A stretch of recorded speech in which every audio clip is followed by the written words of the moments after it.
Hello, everyone. Kevin Carrillo here, and welcome to another episode of the Cannabinoid Connect podcast.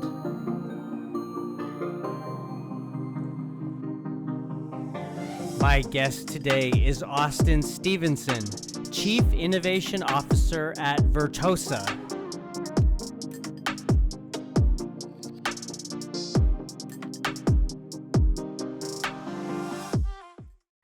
Austin, how are you, man? I'm great, Kevin. How are you? I'm doing well, thanks. I know before we started recording, we were talking about how you kind of had this crystal ball and you saw the future maybe somehow, and you made a makeshift gym out of your garage before the quarantine even started, right? Back in February is when you did this. Yeah, that's right. I really, lucked out. We started building this business in 2018, and 2019 was an exceptional year of growth.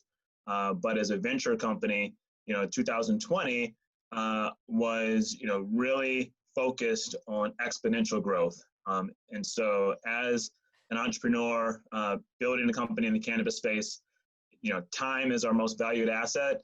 And so I started, the new year of 2020 with saying, I'm going to consolidate my time to really, rock and roll it at home and really embrace remote working. And that was something that I intentionally decided to do at the beginning of the year, and built a gym, built an office at home. And then as soon as I completed, I think it was Valentine's Day, I turned to my now wife, at that time fiance, because we also got married this year. I said, wow, glad that we got this set up. And then a month later, COVID hits, and I turned to her again. I'm like, I'm really grateful that we got this all set up at home, because now we can do everything at home. I don't need to leave anywhere. We're set up for the quarantine. And I don't know, crystal ball, the universe, just things happening. It was serendipitous for sure, and a silver lining. Silver lining, absolutely. Yeah, I like to point out, I call them pandemic pros, the good stuff that's come out of this pandemic, because there is good things, And so for those listening, I have Austin Stevenson on. He's the Chief Innovation Officer at Vertosa. Vertosa creates industry-leading active ingredients for infused product makers. Their patent-pending nano and micro emulsions are carefully designed for specific needs for each customer. I probably butchered that word. I'm reading this boilerplate for the company description. But basically, Vertosa is riding this wave when it comes to the rise of cannabis drinks in the market, which is projected to be worth nearly $6 billion by 2024. So, Austin, why don't you talk a little bit about this emerging segment of the market, which is cannabis infused drinks, and how Vertosa is playing a part in that? Yeah, no, thank you, Kevin. It's in Vertosa, we're focused on one thing and one thing only, and that is being the best delivery mechanism for cannabinoids. I've been in the industry for the past 5 years as an investor, as an operator, and really believe in the healing potential of the cannabis plant.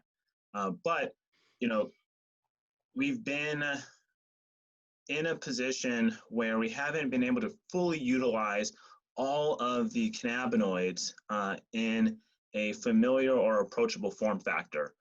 And so our technology at Vertosa is really set to unlock the potential of cannabinoids by, instead of focusing on cultivation or extraction, we focus on the delivery mechanism, which is an emulsion.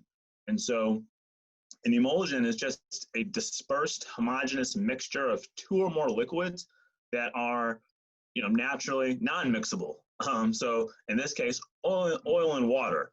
So what I like to tell people is that we turn oil into a water emulsion. The common emulsions that folks see every day is salad dressing, milk, ice cream, where you're taking high fat-based extracts and turning them into an active ingredient. And so that is kind of our process. We've designed a platform of different emulsions to provide as a building blocks for beverage and ingestible manufacturers. So in the end, we provide the good stuff that is in a lot of these beverages and a lot of these other form factors like gummies and confections. We like to consider ourselves as the Intel inside and really make it easy for manufacturers to really design a cannabis experience around our ingredients. Mm-hmm. And that example you shared where you're basically turning oil into water, that's, I think you're referring to your infusion technology. So that infusion technology, is that a proprietary technology, or is this a method that requires certain equipment to be executed? Yeah, so we do have proprietary emulsion systems, and they do, and in order to take a cannabis extract or oil and turn it into an active ingredient does require both ingredients and manufacturing technology. The way that I liken this process is taking something really, really big and making it really, really small. And the benefit of making it small is, number one, it becomes fast acting or rapid onset. And number two, it enables for you to feel the cannabis experience quicker by designing a stable emulsion that can fit into a lot of form factors like beverage and like confections. And so in building that process, what we have taken is instruments like sonication or high energy and other instruments like microfluidics, which are high pressure, and then use a system of surfactants to add to cannabis oils and make an ingredient. I'll give you an analogy. In order for you to feel the cannabis experience, the cannabinoids need to cross the brain-blood barriers, as you know, and really reach your CB1 and CB2 receptors. If you take a cannabis oil, it in a traditional form, it's like taking a beach ball and trying to push that through your brain-blood barrier.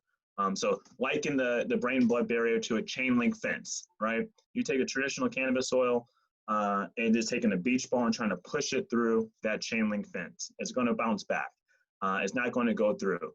That's why everyone has that classic brownie story or cookie story from college that says, hey, I had a brownie. It tasted great. I didn't feel anything for an hour. I had another piece because the chocolate was delicious. I still didn't feel anything. And then 2 hours later, you're knocked out. Mm-hmm. What we do is we take high energy or high pressure and we break down that oil with a series of surfactants. And instead of having that beach ball that you're pushing through the chain link fence, you just take a pile of gravel and throw that through the chain link fence, and they all pass through. And so that is the combination of both instrumentation and ingredients to create a fast-acting emulsion. And that's kind of our baseline. In that combination, instrumentation versus ingredients, would you say that your kind of specialty and niche when it comes to that approach is solely beverages, or would you say that across the board when it comes to consumables, you've got it pretty much dialed in? Yeah, that's the best part of our technologies is that it's versatile and flexible. When we started this company, we really took a kind of very high level approach to what the addressable market is. By being an operator in this space for the past 5 years, I look at the market as, number one, traditional smokable flower. Number two, more contemporary inhalable vape.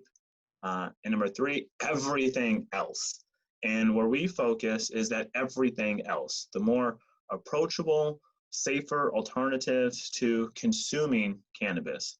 And so not only does our technologies apply for beverages, but it also applies for other ingestibles like gummies, confections, hard candies, tablets, mints, tinctures, sublinguals. We provide that flexibility throughout all those more approachable, more safe alternatives to ingestion, primarily because there's no one size that fits all. So we don't just have one emulsion. We have a series of different emulsions in both liquid form and in powder form that provides that flexibility to infuse all those different product category types. So again, beverages, gummies, dry mixes, tablets, sublinguals, you name it, we can infuse it. Right.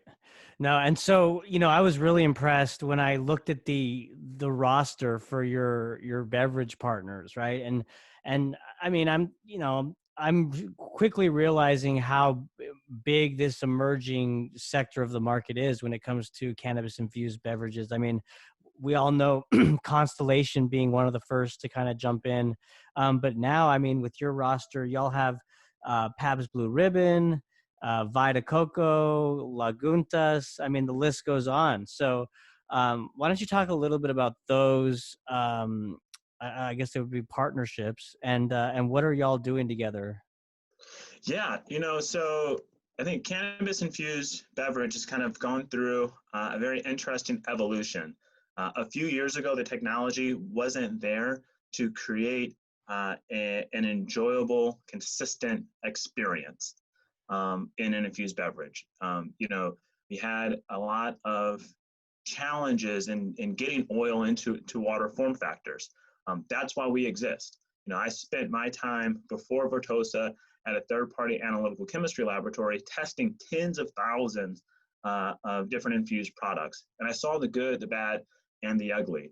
And at that time, major CPG brands that you have mentioned, like Pabst Blue Ribbon, like Vita Coco, like Lagunitas, were not entering this space because the technology had to accelerate to provide a consistent experience. And so now that the technology is there through what we do at Vertosa, we're able to deliver on the promise that when you crack open a infused PBR in California, it's going to be a consistent experience if you cracked open that infused PBR in Colorado.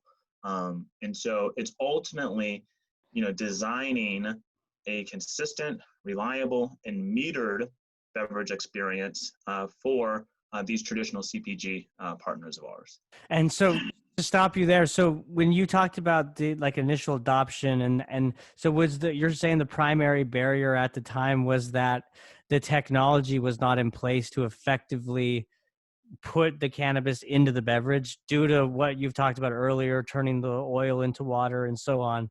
But that was the main barrier of and hesitation for some of these beverage companies to jump in initially. That's right, Kevin. You nailed it. The technology wasn't there. The technology wasn't being applied. And my business partners and our founder and chief science officer is a PhD surface chemist. And so he received his PhD at NYU almost 10 years ago and really started to develop emulsion technologies for the traditional CPG sector. He was working on orange soda, taking orange oils and turning them into emulsions for an orange soda. And then he tried cannabis for the first time, maybe 5 or 6 years ago, and fell in love with the experience and said, all right, how do I take my technology and apply it to the cannabis industry? And that's really kind of where we got our foundation, is taking traditional CPG technologies and reapplying them to cannabis oils. And so now that our technology is here, we really, again, unlock that potential for cannabinoids. So we make it easy for traditional CPG players to launch in the market knowing that they're going to get a consistent and reliable ingredient. And that was the key piece. That's what a lot of the more traditional players were waiting for, is an ingredient like sugar, right, that they can buy off the shelf, put into their product, and then build an experience around it. And so, when you take an iconic brand like PBR, and ultimately, recreate that experience from what our fathers and grandfathers, were enjoying alcohol, they are looking for, better for you alternatives. There's a huge, in the millennial generation, there's a huge wave of, really kind of health products, natural products. We've seen the evolution of just low calorie or low carb alcohol with the wave of seltzer, from all the Trulies of the world and the White Claws of the world. But then there's this other shift of non-alcohol movement, and PBR and other alcohol brands recognize that, and so they're starting to shift their thinking and saying, hey, how can we create an experience that really addresses this growing consumer segment? Yeah. And those are millennials. I think you're a representative of that. Before we started, we talked about riding our bikes and using kettlebells and really having invigorating, healthy experiences. And so we know that cannabis can be that. They can create a really amazing, beneficial, therapeutic experience for us. But we had to get it into a form factor that was also safe and not stigmatized by smoking or inhaling vapes. And so that's ultimately what we're doing with these traditional CPG brands like PPR, like Vita like Lagunitas, is we're rethinking what the experience of that brand is. Right. And we're designing it with cannabis. And basically what you're talking about is effective marketing, right? It is a lifestyle in terms of what you're saying. Millennials being more health conscious, of course, yes, and the seltzer craze, absolutely. During when that first started, you couldn't find a White Claw or a Truly at any of the grocery stores here in Dallas, right? I think that was evident across the United States. So it's obvious and it's clear that these brands would make that shift and pivot their business model to cater to that growing segment of the market. But I love that they're taking the leap by including cannabis in their products, which is also a growing segment of the market. And it's just a unique position where Vertosa is, because y'all are actually making it happen by, like you said, producing that consistent product every time that is effectively ingested or taken in, as you made that analogy of like throwing gravel through a chain link fence as opposed to the big beach ball. So how long has your technology, you mentioned, what has this been in 2 years in the making? You said 2018 is when you launched. Like, how long has your technology been leveraged for this type of solution? Yeah, I think we launched our company in 2018. And, this is, very advanced technology that's really kind of been evolved in the making for the last couple of decades. So I say early 2000s, where you start to really see some of this technology being applied, where you start seeing a lot of academic papers around nanotechnology specifically. That's where it really started in the food spaces, nano and micro emulsions. And so that's where my business partner and chief science officer really started his academic career, is on surface chemistry. There are others in cannabis that have been working on similar technologies for the past, let's call it, 3 to 4, 5 years, but only looking at, one system. Whereas the difference between us is that we know that there's not one size that fits all. The chemistry of a sparkling water is very different than the chemistry of, say, a de-alcoholized infused wine. And so we started to apply different ingredients or carrier systems to address all those different beverage and product types. So that's where we provide that flexibility and versatility in our technology. No one size that fits all. If there's a challenge, or a problem, we're looking to solve it. And so the industry, for example, started in infused space or wanting to, infuse the most common form factor, which is aluminum cans. But before we got started, so pre-2018, there were a few products that launched in cans, but they were not stable. Basically, what was written on the label when tested at a third-party chemistry laboratory, like one that I used to work at, it would come up as there's no cannabinoids in that can. But then when we took the can and further analyzed it, poured out all the contents, and analyzed what was in the liner of the can, we found the cannabinoids. They were sticking to the can liner. And so that became a problem. And that's ultimately kind of the same time when we launched and said, all right, here's a big problem, that we need to solve for. The most common ubiquitous form factor of beverages is, for whatever reason, not working well with cannabinoids.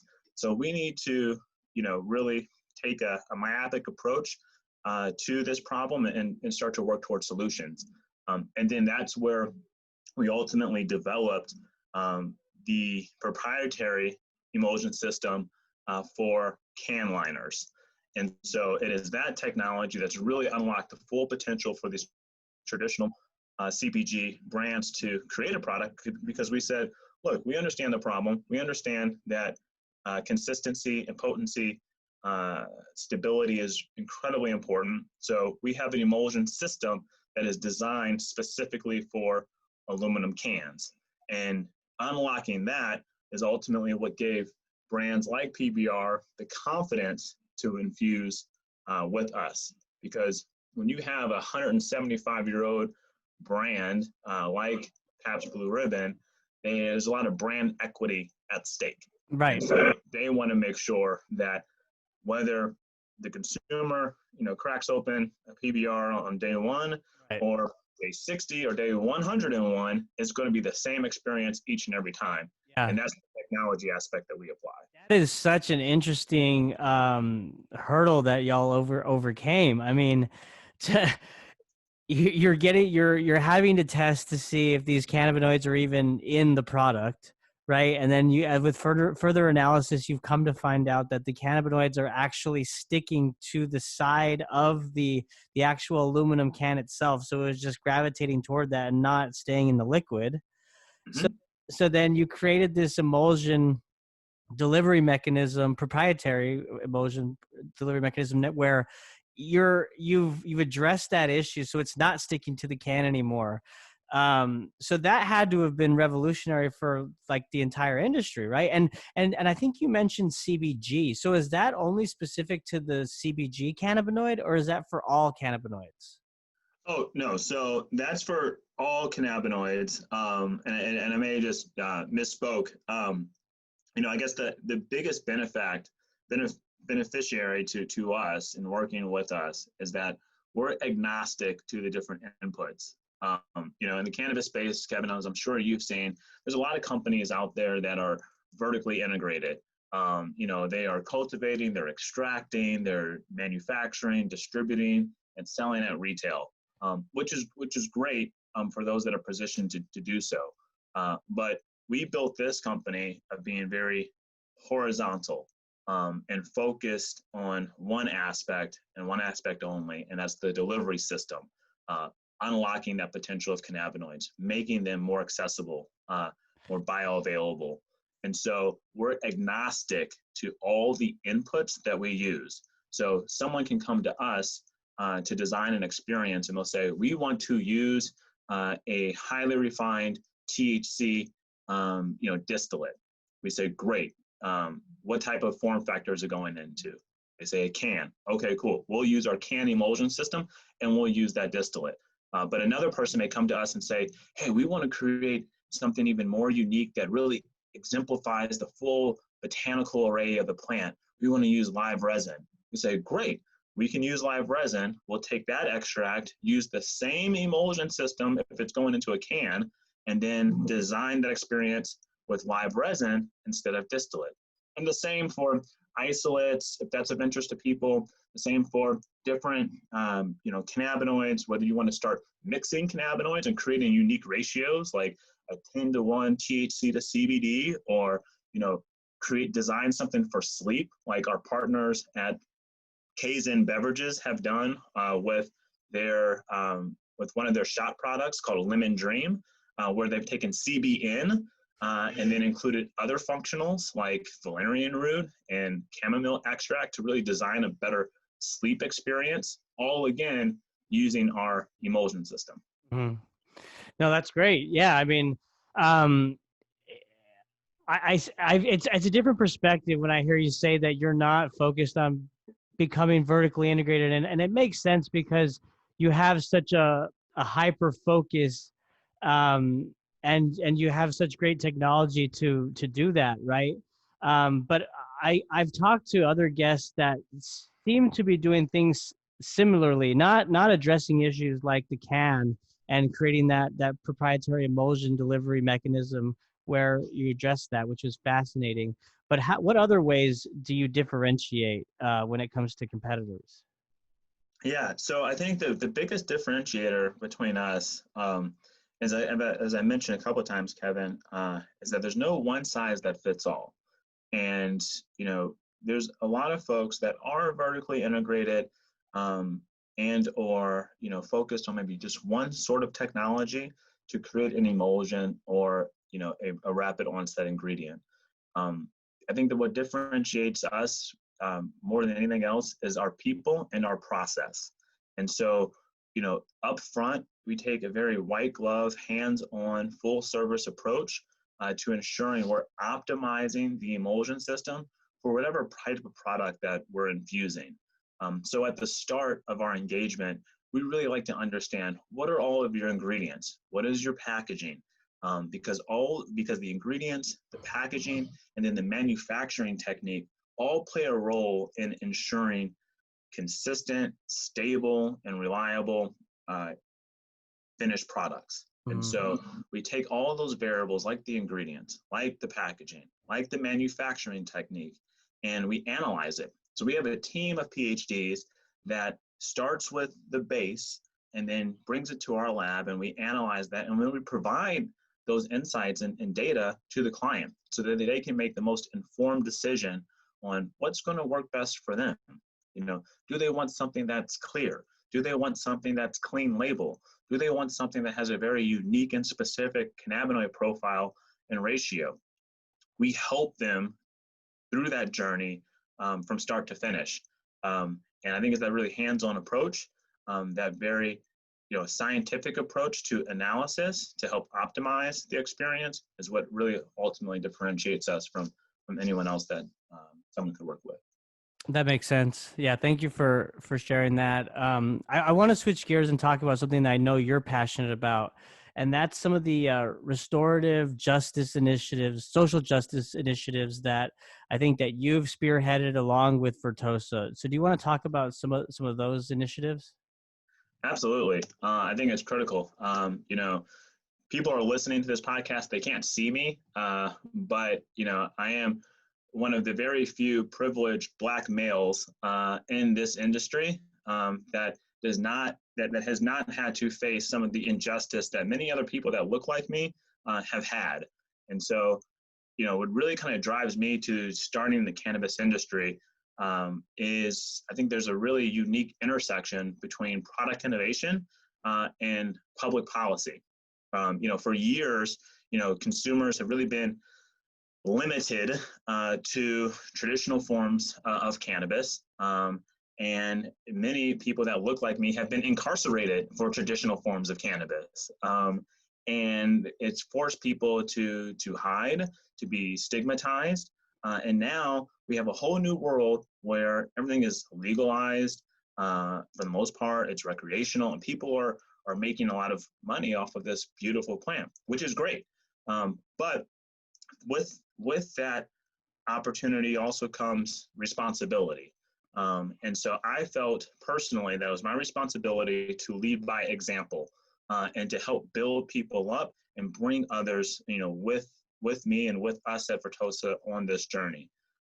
So first and foremost, it's, building a company that looks and feels like the cannabis industry. It's a diverse company. You kind of look at our roster of people, blend them all together. It's very beige.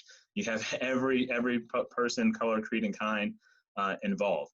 Also, it's creating job opportunities. Folks that look like me, have inherently been left, many in which have been left out. So I made it a personal responsibility to say, we're going to figure out how to bring people that have been incarcerated for nonviolent marijuana crimes into this industry safely, provide opportunities, provide development opportunities, provide training opportunities. And so, Vertosa's partnered with Last Prisoner Project to really create those opportunities for folks. Not only do we provide fundraising support, but we've also created job opportunities. One of my colleagues, Evelyn LaChapelle, our director of community events, was a part of the Last Prisoner Project. She was incarcerated for nonviolent marijuana crimes and in jail for a couple of years. And when I saw her speak, I said, that passion is exactly what exemplifies the great work that we are doing in this cannabis community. And so we brought her onto the team, and I really look at other opportunities to do the same for others. And again, in that notion of responsibility and leadership, it's really getting involved, act locally and actively on the political level. This year, 2020, has definitely unearthed a lot of injustice, a lot of wrongs that we need to make right. And I've always said this, it's like, if I don't do it, no one else will, right? So I have to lead by example. And so, I've actually just this past week, I took an oath of office and was given the privilege to be a board member on my local city's Cannabis Regulatory Commission, my local city being Oakland. So here in Oakland, I serve at the city political level on helping design and build a more inclusive and equitable and diverse cannabis ethos or cannabis ecosystem here in Oakland, California. So that means giving opportunities to those that were wrongly incarcerated, or giving grant opportunities for those that need financial support of starting a cannabis business, and really starting to put those tools and resources in place to help narrow the gap of inequality that has been existent since this industry is taken to a regulated form. Yeah, I mean that was very long-winded, but you're doing a lot of things, and I wanna dive into some of it. But I mean, really, you're absolutely right. It's something that we need to address it at this point, because as we know, during the pandemic, cannabis businesses were deemed essential, yet we have so many cannabis related offenders still locked up, right? And it's just a travesty. And so it's just so good to see companies like Vertosa partnering with the Last Prisoner Project to really address this stuff, and then rolling up your sleeves and actually getting involved by funding and even hiring those former quote unquote convicts, right, that were locked up. So it's just really great to see that. And we definitely want to encourage anybody involved in the cannabis industry to either get involved or at least become educated and knowledgeable about it, because a lot of these people laid the groundwork for where we are today. And we appreciate them, and we need to do what we can to support them at this point. Yeah, Kevin, you nailed it. I mean, the way I look at it, and you're right, I'm incredibly verbose. So patience with the entire audience of bearing with me. But I think, more simply said, is we have a pie, and we have an opportunity to either make that pie really, really big, and therefore everyone's slice can be really, really big, or keep that pie really, really small and everyone get a sliver.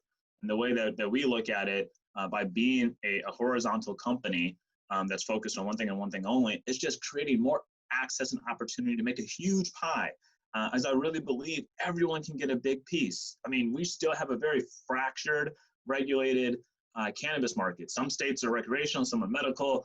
We still got the federal level. We have other countries jumping in on this. So we're still really, really early here. And those that are trying to keep that pie small, are I really kind of think are kind of a little old and antiquated and looking in the past. That's a dinosaur mentality. I believe that collaboration is the new competition.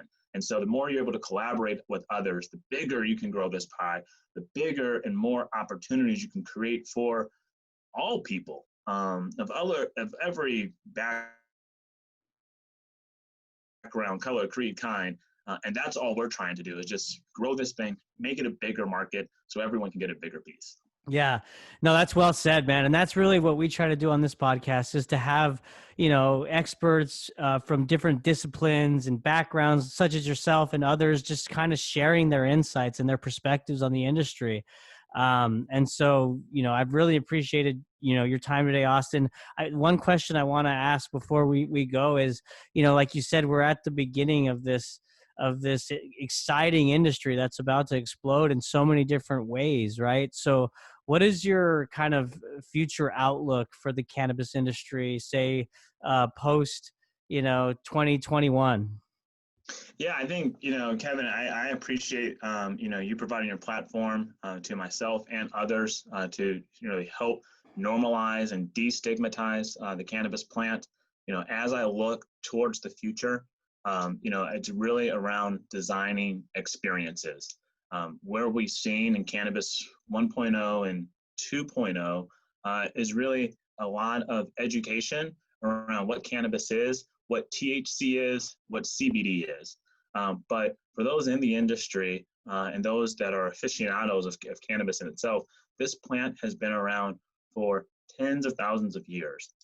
And humans have consumed this plant in many different form factors. And so now that technology is here and we can unlock all those other cannabinoids beyond just THC and CBD, that's when we start to really design new experiences. And so as I look at 2021 and beyond, once some of the setbacks from the quarantine or kind of the limitations of quarantine, I see more access being provided and new products that provide different cannabis experiences. For example, we work with a company called Wonder that is using Delta 8 THC and other minor cannabinoids to really accelerate more euphoric and energetic experiences in cannabis.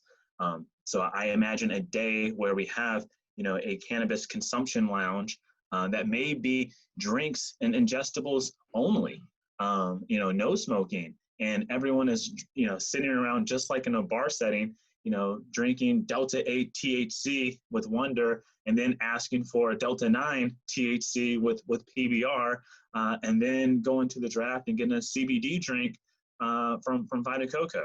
And then on their way out, they're buying a CBN, type of beverage or tonic so that they can have a restful night's sleep when they go home.